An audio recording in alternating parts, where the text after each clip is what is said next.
Greeting, explorers! Hopefully I'll remember to do this tomorrow, because I'm going to a lab. So you know how labs go. You don't really have time. Anyway, we were at V reading the Menhirs Fate Rules, as usual. This is day 9, and we are on faith skills. First of all, what is faith? The big question. Faith is the thing that all living humans have access to. They don't need to do anything to ensure that they create this resource. Instead, it is passively made.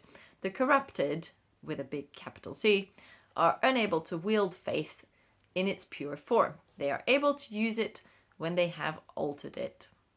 Okay? The act of using faith magic returns the power generated to the spirit sphere. Okay. It does not send it to a god. Right. Subchapter, Generating Faith.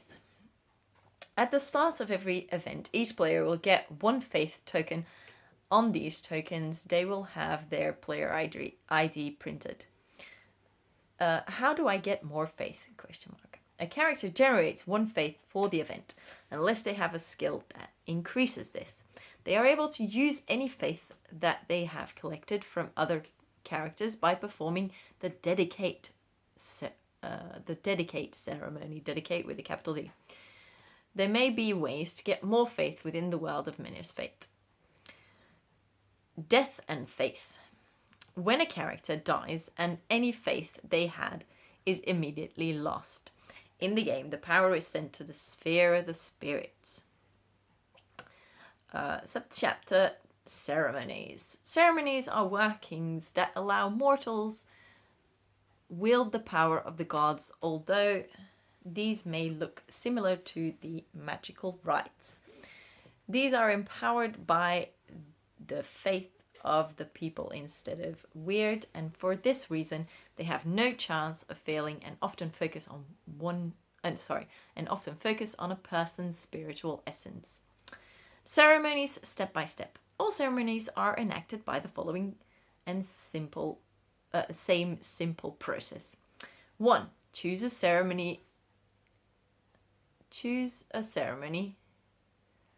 the cleric wish to cast. Choose a ceremony the cleric wishes to cast, or a group of clerics wish to cast. Okay. So choose a ceremony that you wish to do, basically. 2. Perform the ceremony for the casting duration required, and choose any faith you wish to spend, handing the faith tokens to Menhirs Fate volunteer at the closest time. 3. If the ceremony is successful, choose targets and call any effects.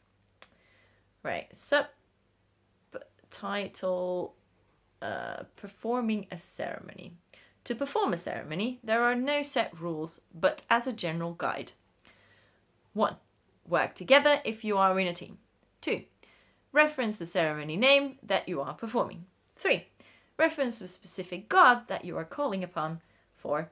Make the faith is part of the ceremony if they are required. 5. Make sure your ceremony lasts the specified duration. In Menhirs Fate, we would like to encourage our players to make ceremonies expressive and interesting works of faith. Relics. Relics are holy items that allow wielders of faith to perform ceremonies. You must be carrying your relic to use any of these abilities. So that was the chapter ceremonies. Then we go on to faith skills. One of the faith skills called Conviction, 3 XP. This gives the character access to the use of faith abilities. The Devote and Devotion skills are acquired as part of this skill. This also allows them to perform an entreaty. In brackets, this skill is needed before taking any others on the list. Fine. When you select the Conviction skill, you must choose a god to be devoted to. You are assumed to be devoted to the god in relation to the Devote spell. There are 1, 2, 3, 4, 5, 6, 7, 8, 9, 10, 11, 12. It looks like 12 gods. And they are the Jester, the Hearth, the Muse, the Smith, the Reaper, the Warrior, the Guardian, the Scholar, the Shadow, the Traveller, the Justicar, the Celebrant. And the rest is for another day, children. Bye-bye.